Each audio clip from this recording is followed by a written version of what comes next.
Welcome to I'm Spiritual, Dammit. I'm your host, Jenniffer Weigel. This week, joining me in studio is the coolest chick I know in the haunted world. Let's just put it that way. Ursula Bielski is not only the founder of ChicagoHauntings.com, Inc. Is that correct? You're the founder of it? Yes. Co-founder or founder? Yes, founder. Okay. And yeah. Historian, author, I don't know, therapist. What else do you do? Do you make house calls? Are you an MD? I do. Okay. Of course you make house calls because you know, historically speaking, here in Chicago, born and raised in Chicago, and knowing all the haunted places that this city has to offer, not just cemeteries, people. You host tours that take people all around town and tell people about the history, the places that are still going bump in the night. You've been doing this, 20 years now, Ursula? Been writing books for 20 years, and this is our 15th year doing the Chicago Hauntings tours. Awesome. So if you're out there and you're listening and you haven't gone on a tour, whenever people bring friends into town and they're always like, what should I do? This is what you should do. ChicagoHauntings.com. It's plural, right? Hauntings. Correct, yes. .com, and get them on a tour because you have a lot of them. You were just telling me that one of them takes off from the Billy Goat, the original Billy Goat on Lower Michigan Avenue. Right underneath us. Right underneath us. And tell me what people can expect if they go on these tours. Yeah, our tour, you're absolutely right. I'm so glad you said that. It's so great for when people come out of town, tourists, for their first look at Chicago. There's so many tours, literally hundreds, I don't know, maybe thousands of tours when you think about all the independent tour guides that are giving tours as well. So many different ways to see Chicago. And of course, everyone wants to go on the sightseeing tour so that you can see all of the sites. Some people want to go on the neighborhood tour so you can see all the neighborhoods. People like alternative history, the more in-depth history, and it's everything. It's all of that. So we go all around the city. We have 7 different tours that we do. We go all year round. We have tours every night of the year. And they are really, I've always said as an historian, one of the best ways, and sometimes the only way to really find out about the history of a place is through the ghost stories. Sometimes all there is the folklore that's left, or the ghost lore, as I call it. Right. And so it's such a rich way to look at the history of a place like Chicago that has not only had so much history in general, but across so many ethnic groups, so many cultural groups, and also so much dark history, of course, which also leads to the ghost stories. So much dark history, but first let's talk about your history. Why did you become passionate about the hauntings in the Chicago area? It was 2 things. The first thing, of course, was that I grew up in a haunted house. Well, the earliest memories that I have are in the north side of Chicago. North side of Chicago. I grew up in North Center, where I still live today. In fact, my mom, she's almost 90. She still lives in the house where we grew up, where we had our experiences, and we would hear footsteps on the stairs about 1 or 2 o'clock in the morning every night. And literally my first memories of being woken up by these phantom footsteps on the stairs. And was it a friendly ghost, or were you scared by this ghost? Terrified. Absolutely terrified. People always say like, oh, they don't bother us, they don't hurt us. And I don't know who these people are because... Well, I know some Ghostbusters if you wanted to get rid of it. I mean, did you ever try to do that? We never tried to do that the way that my parents handled it. My dad was a police officer, and he handled it by saying it spooks, go back to bed. My mom was very skeptical. She said it's the old house creaking, it's the wind making things make noises, go back to bed. So there was no confrontation like there is today. We have all these shows with all the investigators and the many which you've been on. Yes. Yeah. So there was nothing like that at that time. So it was just go back to bed. There's nothing you can do about it. So that was how I started. And I kind of got my interest in Chicago's history at the same time because my dad, he was the child of Polish immigrants. He was a police officer, and he had lived in a lot of different neighborhoods around the Chicago area. He had lived in a lot of different neighborhoods. And when I was little, I always tell people I had an interesting childhood because I didn't like to go to school. And my mom was a school teacher. She was home with me until I was about 4, and then she went back to work. And then my dad took retirement from the police department and was supposed to take me to school and make sure I was picked up from school. Well, I didn't want to go to school, so he didn't make me go.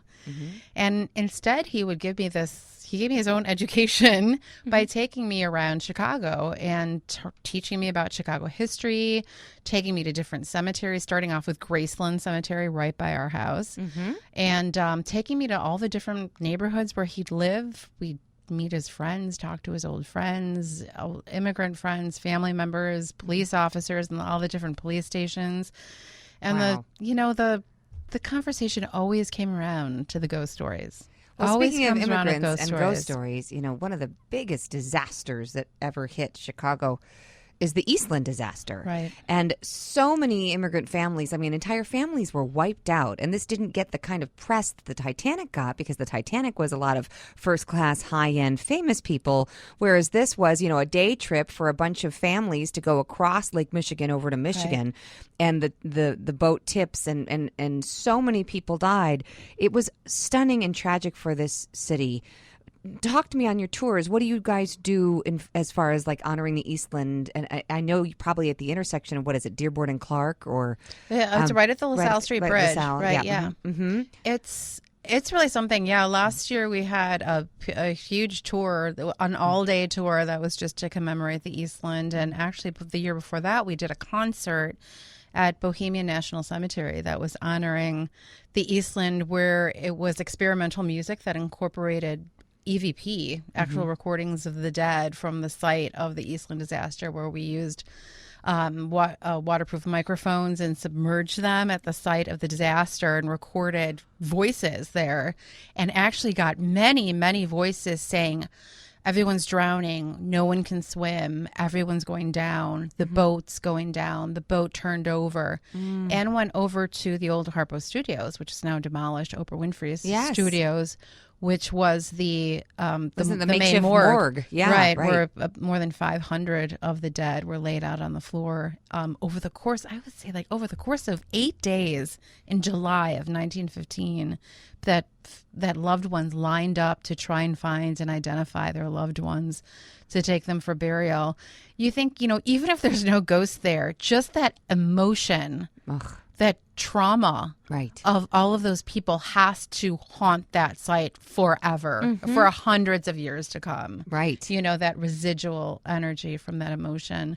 So we take people to that site, absolutely. We have had a lot of tour guides that we have hired over the years, and we have such wonderful tour guides. They are all amateur historians who love Chicago. All of our tour guides right now are native Chicagoans. They're so smart. They are so creative. They love Chicago so much. Well, Krista, our producer, was just saying she went on one of your tours and took a picture and saw a face in the picture over at Hull House. Right. Does that happen? Do the tour guides have experiences they share with you of ghosts? So many people on the tours have these experiences. And I think, the sites that we go to are, I always get surprised when all of these people have these experiences, because as an historian and a folklorist, my first priority is to make sure that I take people, or our tour guides take people, to these locations where so many people suffered and died, these places that are so much a part of our history. I want to make sure we take people to these places, we tell them about what happened, and we tell them, it in a riveting way so that they remember and that they pass it on. And there are ghost stories at all of these places. Many locations, there have been ghost stories for a century or more, but I've never met anyone who actually had an experience at the site. They've just been passed down. Right. So it's always so amazing when you actually talk to someone who has an experience at one of these sites that's such an important part of our folklore, or even further is able to collect some piece of evidence, like a photograph, at one of these locations. And I still find myself going like, wow, this place really is haunted, Okay. What are some of your favorite stories like that? Yeah. Oh my gosh. Well, every night, again, we give our tour guides a lot of carte blanche because they're so great. We don't tell them you have to do this. There's no script. Right. There is no route. There's the very loose framework of the places where people must be taken on our tours. And that is because they're so important to Chicago history and because they are so active.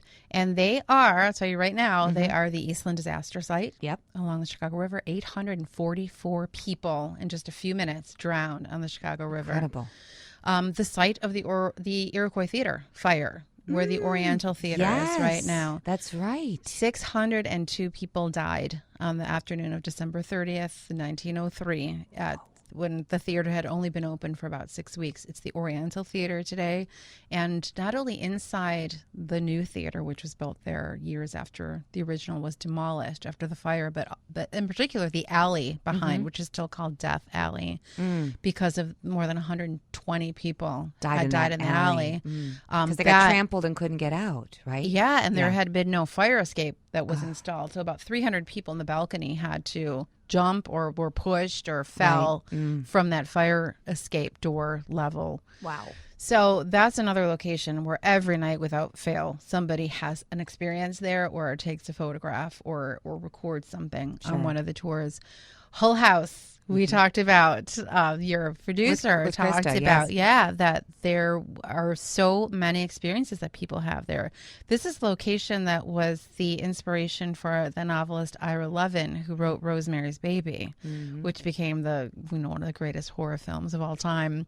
And he had heard growing up here in Chicago the story of this devil baby that had been brought to Hull House not too long after the turn of the century.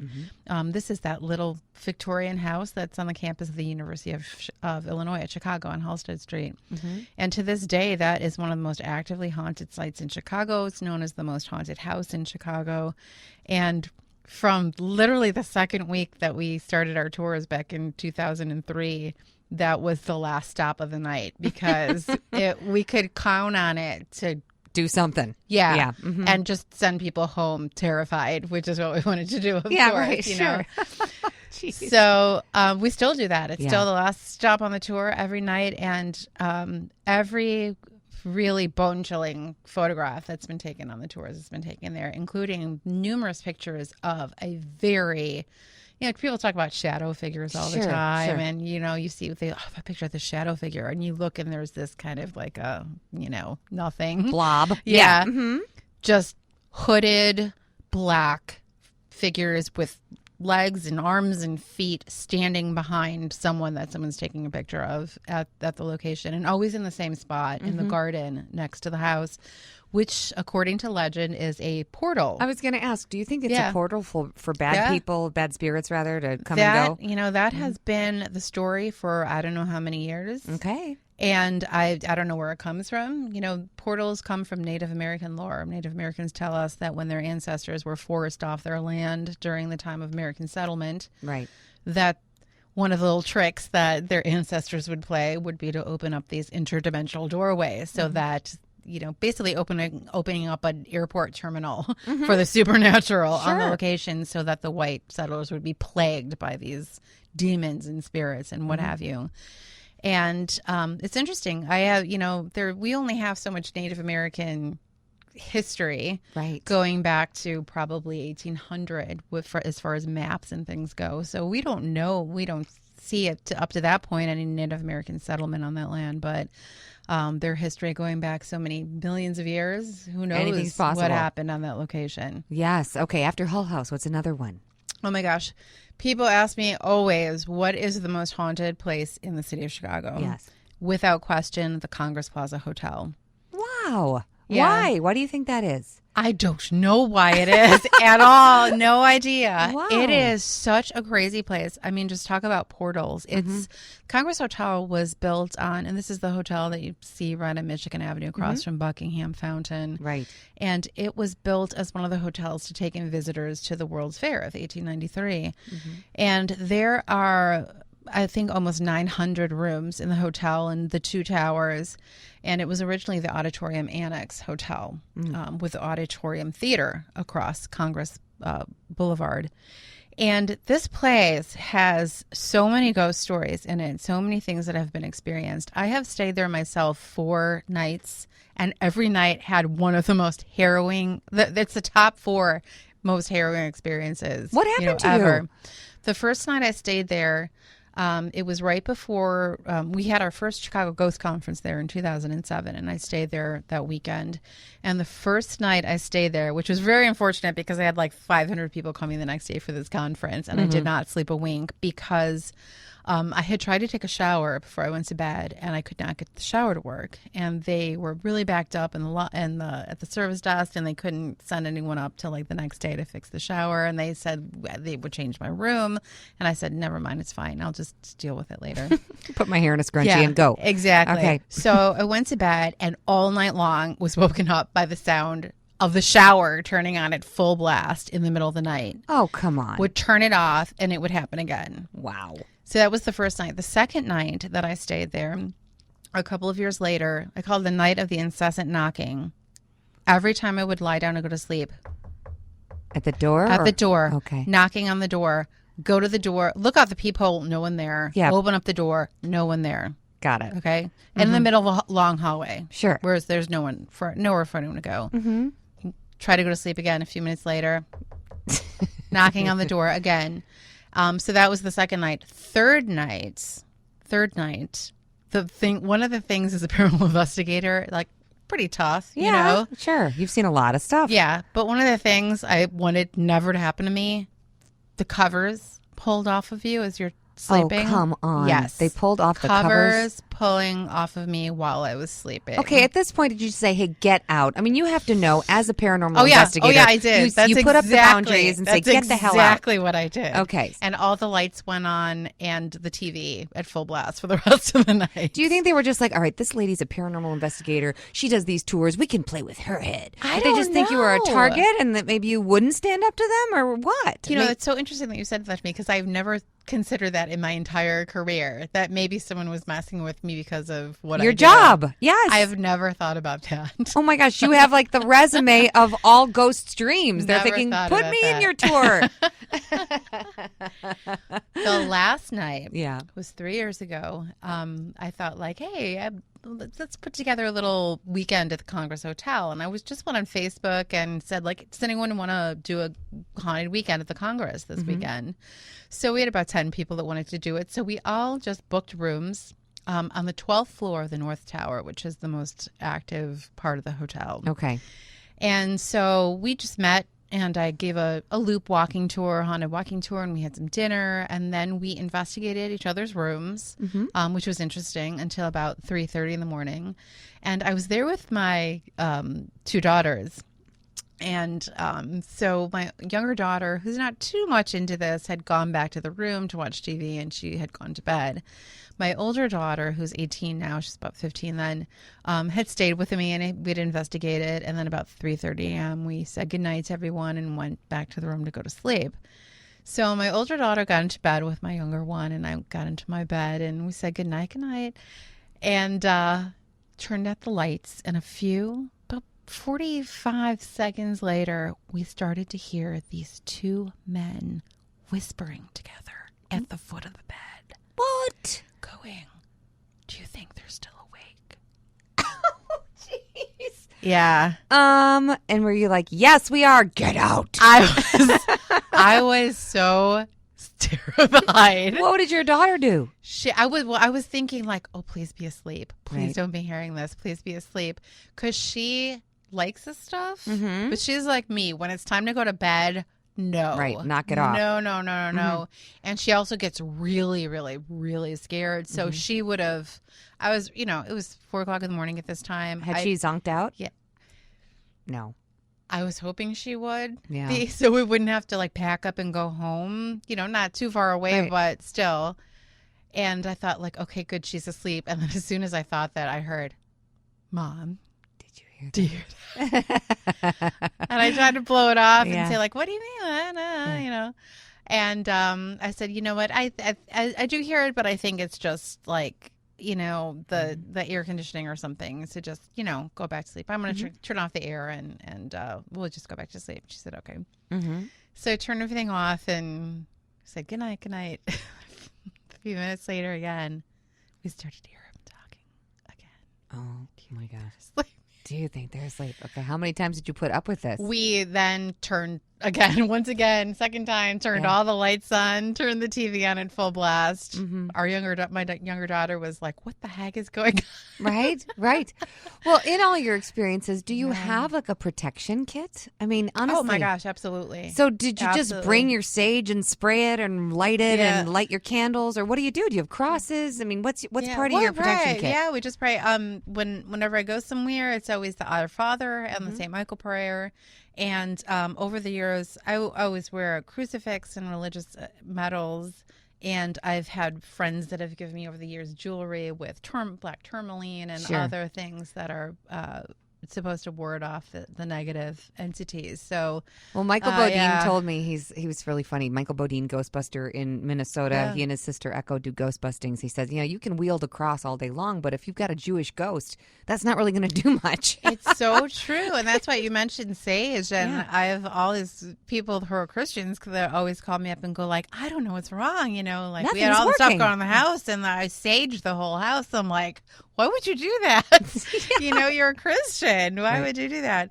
It's so true that you have to really appeal to whatever your faith system is, your belief system, your background, even if you're not religious or from a particular background anymore, whatever you were raised in and whatever is that foundation of yourself is well, what for you you have is to appeal important, to. but also though the ghost might not have been raised Christian, so it won't really care about the crosses. That is so true too. Yeah, and so that's what Michael was saying is like if you have a Jewish ghost and you're wielding the cross, he's going to be like, yeah, what else you got? I'm going to keep knocking over some stuff. And so in his experience, there's certain kinds of sage that can do things, but then there's also prayers and crystals that are more general for everything, for people who are really scared. My son is 11 and he has been able to see some stuff since he was 2. Yeah. And so thankfully I know a lot of these people that call and be like, hey, he saw something in his room and it scared him. Like he saw a brown sludgy kind of energy that was in the closet and it started messing with doors and it started messing with drawers and just sort of, I think because it had an audience and he was scared, they say that the ghosts feed on your fear. The more fearful you are. Definitely. So I called, I FaceTime the Bodines and they have a conference with Britt, on the phone, my son, and they're talking about how he has to say to the ghost, you're not welcome here. You must leave. This is my room. I command you to leave and all this stuff. And I was like, what? He did it. And he hasn't had a problem since. Some people actually like to keep their ghosts as pets, don't they? They do. As no matter how much they are traumatized by and really terrorized by something that may be in their house, even a demon, it's like it's something that they get used to and they like the attention that it brings to them, especially now where there are all these investigation teams and demonologists that want to come out and even, set up camp in their homes or move in with them for an extended period of time to observe all of this activity. Right. They don't, once it's gone, it's like a member of your family dies or something. Yeah, right. They're in mourning even more. Yeah. And I, a demonologist friend of mine, Ralph Sarchi, always talks about the fact that he, you can even exorcise a demon. Whoa. And they will maybe miss that activity in the house in this weird way and bring in occult objects again, start bringing in a Ouija board, things like start trying to talk to them again. So it's some weird dynamics that go on. If people are, doing Ouija boards, I cannot stress enough how many times I've heard over and over again that's basically like that's like putting up a shingle for ghosts to come goof around and wreak havoc. I mean, there's one story in particular where people tried to get rid of the Ouija board and then they walked and they left and they came back and it was back on their kitchen table. Oh, there's so many stories like that. So many stories like that. So many stories like that, right? Yeah. I mean, why would you want to mess with that? Just don't. Go on Ursula's tour instead. That sounds like a great plan. But I know people are Ouija boards are so interesting and everyone has an opinion about them. But, I think even if just because you don't believe in that something is going to be a problem doesn't mean it's not, first of all. So it could very well open up these doorways. And one of the biggest problems is that, we don't know who we're talking to. You don't know if you're talking to your loved ones that have passed away just because they know things about you that only your loved ones did. We're we're told that the demonic can have Know all access that to too. all this information as well. It could be a dark spirit with a lot of information. Right, exactly. And I think even if you don't believe in this, and even if it's not true, even if this isn't true, there are a lot of the things that people use today that try to speak to spirits in real time, such as ghost boxes. Right. And it's the same sort of thing. You're trying to have an real time conversation with something that's out there. But the Ouija board is different because there's people working together. So you're bonding together all of your powerful energies. Going into this energies thing, going into this thing as well. And so I think it is different. Yeah. It is different. Even if none of the stuff exists that we're talking about, certainly our spirits and our energies exist. Right. And you're creating, I think it creates this battery, this very powerful battery. And then our intellects and our information taps into that as well. So I think there's stuff that goes on a lot of different levels. And I think it's a bad idea. I've experimented with them a couple of times in the last few years with medium friends of mine. And we say like, oh, we're just doing this for scientific reasons. Right. This is research. Yeah, it's research. It's not. Yeah, we just want to see if it really changes the way the results that we get, et cetera. But yeah, I don't know. Just stick to talking to the ceiling. Get your digital recorder, put it out, hit record, see what happens. Because that's true, too, also with some of the digital technology that we have now. What can regular people go out and buy that could help them detect noises? Is there equipment that's readily available? There is. There's so much equipment now. I always tell people when I started out doing this 30 years ago, it was, we just had like the old school to the tape recorders we had in grade school for like reciting things with the cassette tape. Yes. And you just let it play record and you'd hope that something would pick up. Yeah, a Polaroid camera that you had to save up to buy one pack of film because it was like $20 for a pack of film. Today, there's so many people that are making things, especially for paranormal investigating. So that's kind of cool. That you can just try out different things, and there's so many creative people out there that are inventing things just for this. So that's really cool. And you can go on Ghost Outlet or Got a Ghost and all of these companies that have stuff that's made specifically for this. DigitalDowsing.com. Is the website of Bill Chappell, who invents all of the equipment for the Ghost Adventures people. So he makes like 100 of something and sells it and then goes on to something else. So that's pretty cool. He's such a great person. But, I still think you have to have a little bit of mediumship on your own, I think, for any of these things to work. And I think it's just like being an artist where maybe you can draw or you can make music or something else. Some people, like I'm good at using dowsing rods. Some people have no results using dowsing rods. I have great friends that will turn on a ghost box or a spirit box and have all of this communication come through. I might turn one on and have nothing happen. But you check into the Congress and they're pulling off your covers. So something's going on. But it's back and forth. Right. So each person, I think, has to find their own tool that they're good with. And there's also other levels to that too. I had tried for many years to record EVP, electronic voice phenomenon, the voices of the dead. And I had used all different kinds of recorders, and I just didn't have any luck. And then a few years ago, I started to work with an expert in EVP, Michael Esposito, and he is a very strong medium. And he would get these amazing EVPs using just a laptop, turning on a laptop with Audacity or Audition software on it, and get these amazing voices. But you can't deny when you listen to them. That's the cool thing about an EVP. Absolutely, absolutely. You hear it. It's like, I'm over here. Yeah. Something so subtle. And I had never gotten those great results. And then, when I would go out to places and record with him, and he would get these incredible things with our computers turned on at exactly the same time, and I would get nothing. Right. And he said, let me use your laptop for a few minutes. So I gave him my laptop. We switched, and he recorded with mine. And he always holds it when he uses it. And when he gave it back to me, a few hours later, ever since then, I get unbelievable EVPs. And You think he honestly believe charged up your that computer? he charged up my computer because he's a medium. Right. And I've talked to people since then who have told me that they've had similar experiences. The great husband and wife team, Debbie Mark Constantino, who tragically died a couple of years ago, they talked about bonding with their equipment and that they had to use their own equipment because it become part of them and it become charged up with their energy and that back and forth and even attachments with on the other side that would help them to make that connection. So there's all these different amazing levels that we're not aware of, and we think, oh, it's so easy just to turn on the recorder and do this and do that. And it's amazing. I think that's a great analogy of the artist or the musician, because anybody can sit down with a piano and the results are going to be very different. Right? For sure. Some are going to do chopsticks. Some can't even do that. Some do Mozart. So for all of this kind of work, I tell people that there's no cut and dried answer. I've sort of become like an Angie's List for people in the like medium psychics and healers. And they're like, Jen, I need a psychic. I'm like, well, what do you need?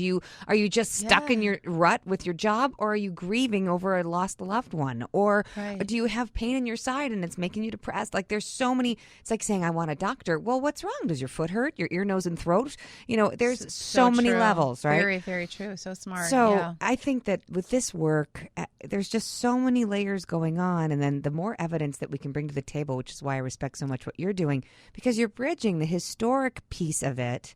And then the imprints that have been happening, there have been so many tragic imprints and corrupt imprints in this city.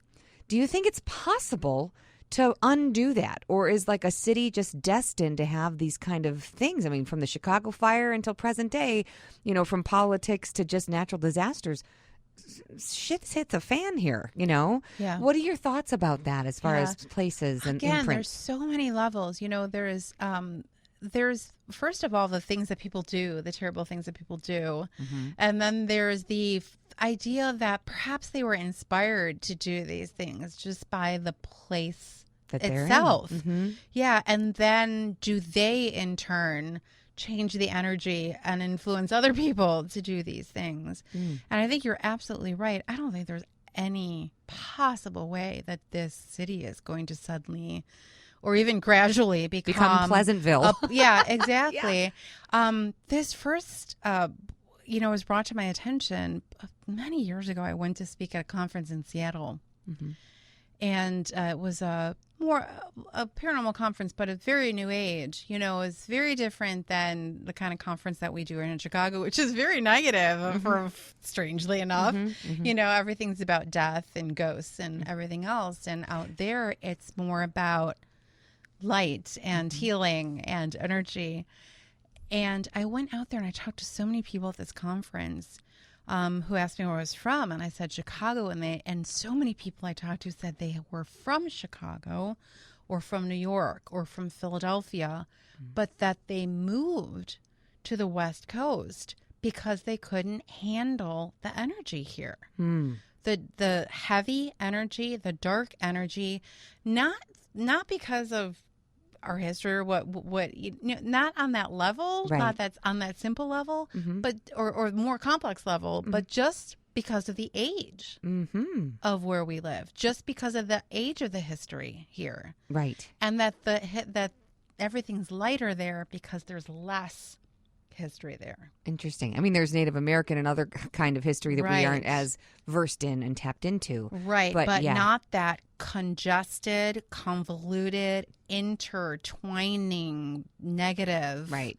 Dense and heavy. Yes. Yes, that we've had here. So that was very interesting to me to think about that. Just the idea. When you think about when people move away to less populated places, or they want to move somewhere that's more peaceful. Yep. I mean, is there something that's informing them on a different level to do that because of the negativity that's on a very different level than they're conscious of. Well, they're like, oh, they talk about traffic and blah blah and Right. crime and whatever, but is it on a different level? Well, you mentioned, it's funny you say that about Chicago Ghost Con being like about death and negativity, and like, yet you've asked me to speak there, and I'm like, wait a minute, because I was just saying you're a very different kind of guest that we normally have. Yes, I'm very happy that you're going to come. Maybe it'll change things. And if anyone's listening, October 6th through 8th, please come see us at Chicago Ghost Con.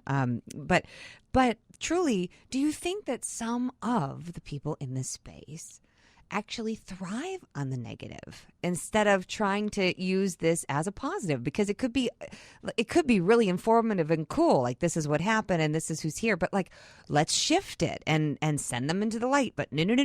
Do you think that they just thrive on the fact that it is dark and we like demons and we have to keep them there? And, oh, absolutely. Yeah. And I think there's a lot of people that do that on a very conscious level, on purpose, like you said, and I think there's a lot of people that are drawn to it on a different level.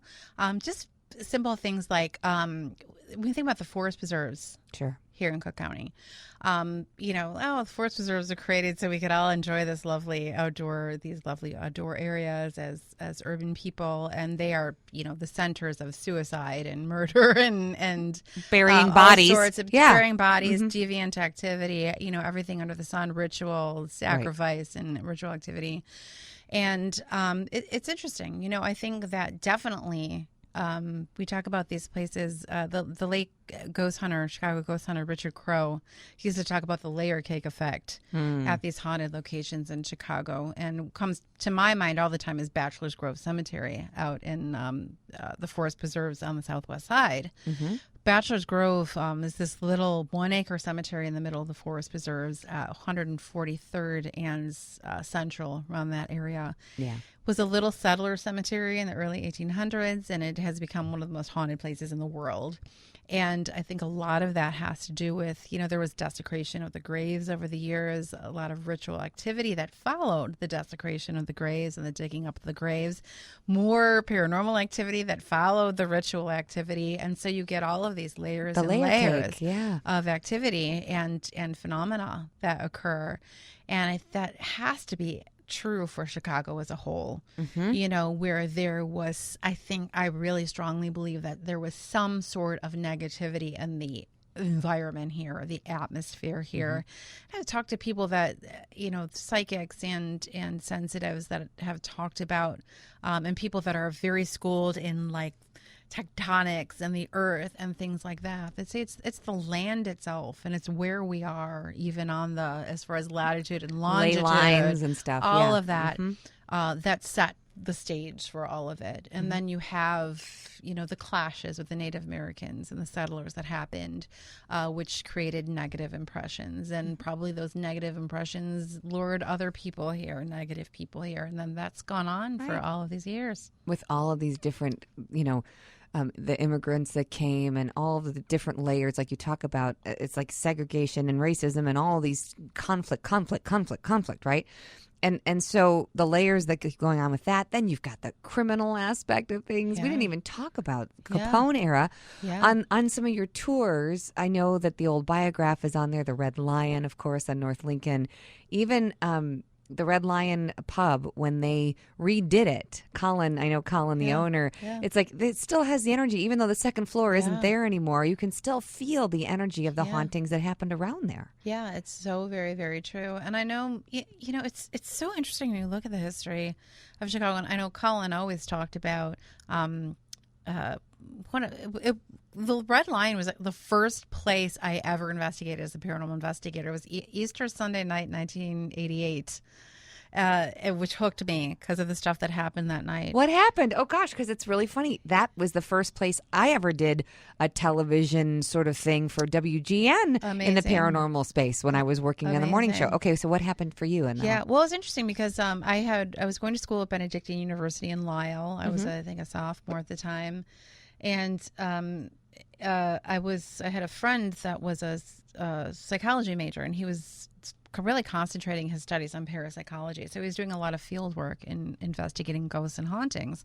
And I was an historian that was interested in science and religion, and I was very interested in the paranormal. So he allowed me to be a research assistant for some of these early cases. And so that was the first investigation I ever went on. And it was really nothing happened the entire night. And this was when we had the old clunky tape recorder and Sure. the fishing line and the talcum powder and all that stuff. And nothing happened all night. And then the only thing that we had one of those old like boom boxes with the top loading cassette deck. Sure. And it was plugged into the wall that was on the east side of the building. We're on the second floor, and the plug kept falling on the wall, and it was a loose connection. So we thought like cars going by like jiggled out of the wall. Sure. And so at the end of the night, we were packing everything up at like 5 a.m. And I was going to unplug this boombox from the wall. And I said, well, if there's anything here, we know they don't like to be recorded because this plug's been coming out of the wall all night. And the second I said that, the tape that was in the tape deck shot up out of the tape deck, smashed against the wall. It was like 4 feet into the air, smashed against the wall into like a million pieces. Oh. And I thought, whoa, cool, And that was it. That was the beginning of the end for me. That's a good day at the office. The career. Yeah. Absolutely. But, Colin said, when I first interviewed him for my first book, all those years ago now, probably 25 years ago, said that Lincoln Park, just Lincoln Park, not just, Lincoln Park, of course, was a city cemetery. Mm-hmm. The Chicago fire came through, wiped out all the wooden grave markers. And, Pamela Banos, the great historian at Northwestern, has done all this work with the cemetery and has discovered there may be even as many as 13,000 unmarked graves in Lincoln Park. But that they just built over. The zoo and the history museum and everything else. Wow. But he said even besides that, Lincoln Avenue was a Native American trail, so that's a ley line, of course, and then all of the negative activity, he says, and that he always said in that area, the St. Valentine's Day massacre and Dillinger being shot there and right across the street and everything else. He believed that it was from something just inherent in that area.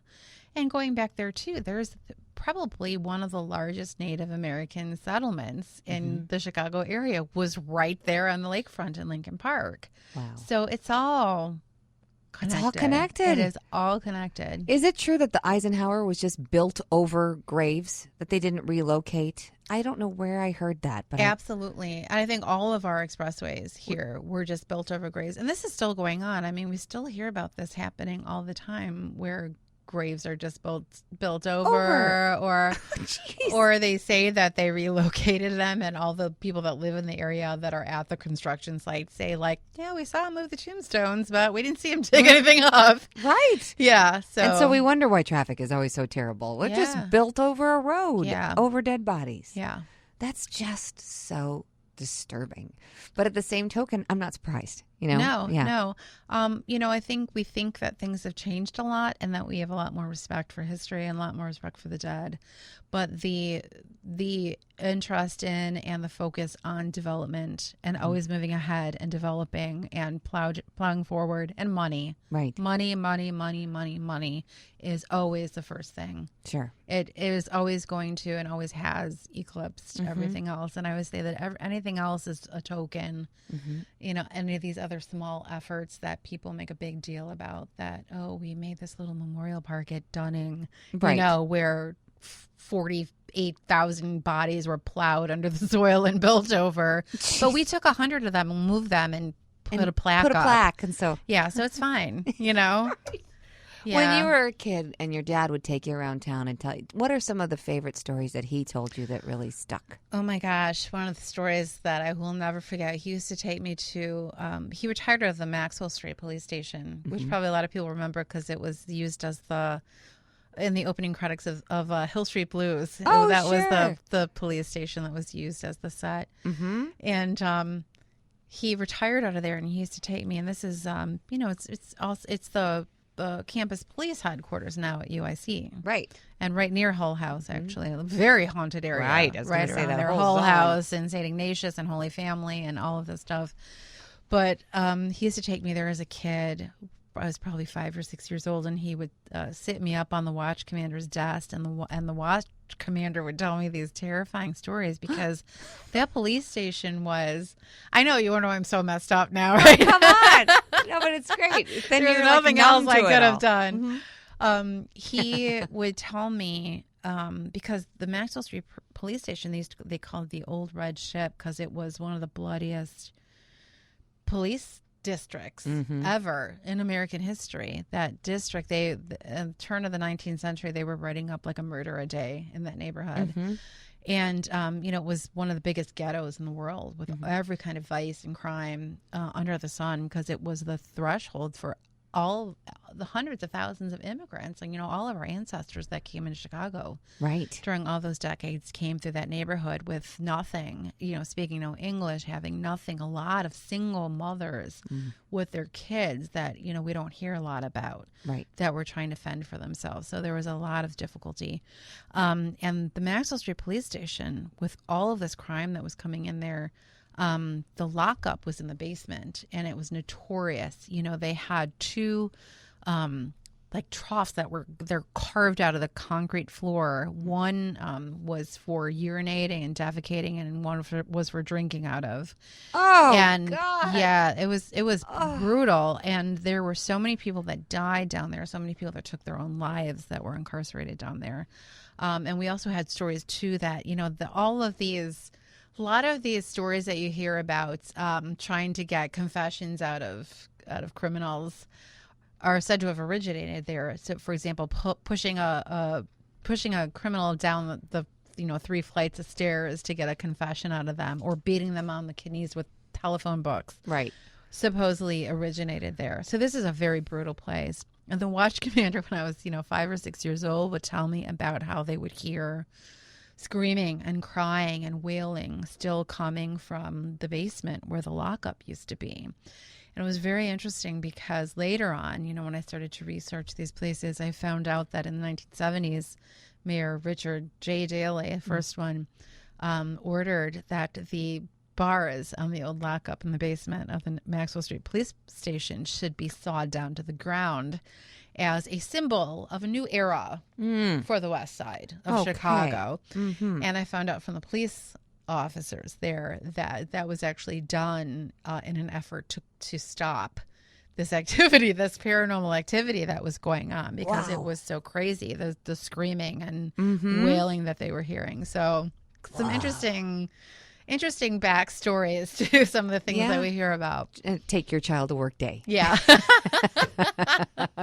What do you think our listeners need to know that they don't know about haunted Chicago? What would you like them to take away from this conversation? Well, I think something that you mentioned, ley lines. This is something that is underlying, every ghost story, I think, in Chicago. This idea that where it happens has a lot to do with what happened.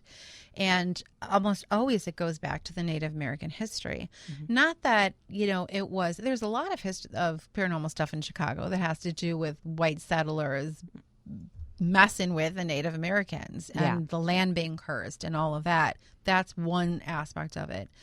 But before that, Native Americans, we are told, put down their roads over lines in the landscape that they believed to have spiritual power. And flow. Exactly. And so along all of the, when the Great Chicago Fire happened and we had to replan the entire city, Chicago originally grew up around the river. Right.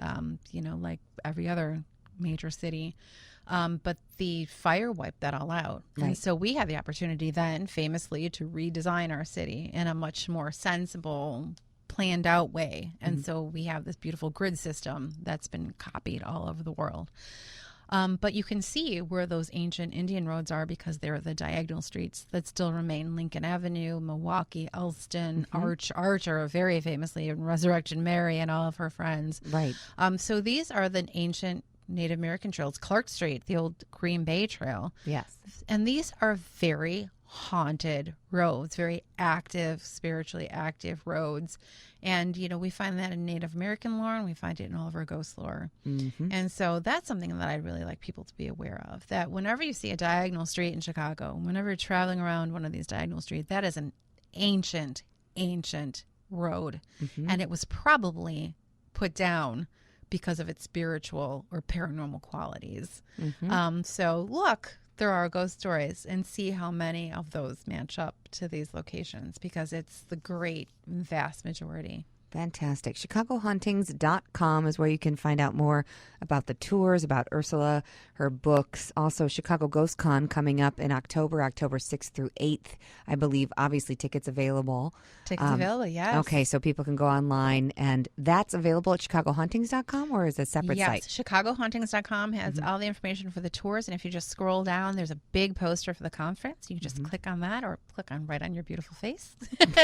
Take you right to our specific website just for the conference, and you can get tickets. And I believe you're going to be with us on Sunday afternoon, Can't October wait. 8th. I'm so excited. I won't be talking about demons, though, so I hope they don't throw tomatoes at me. We'll love you. It's going to be wonderful. It'll be a lot of fun. I'm so grateful, Ursula, for all your information, for your passion, for what you do, and for bringing these stories to Chicago and all those who visit here.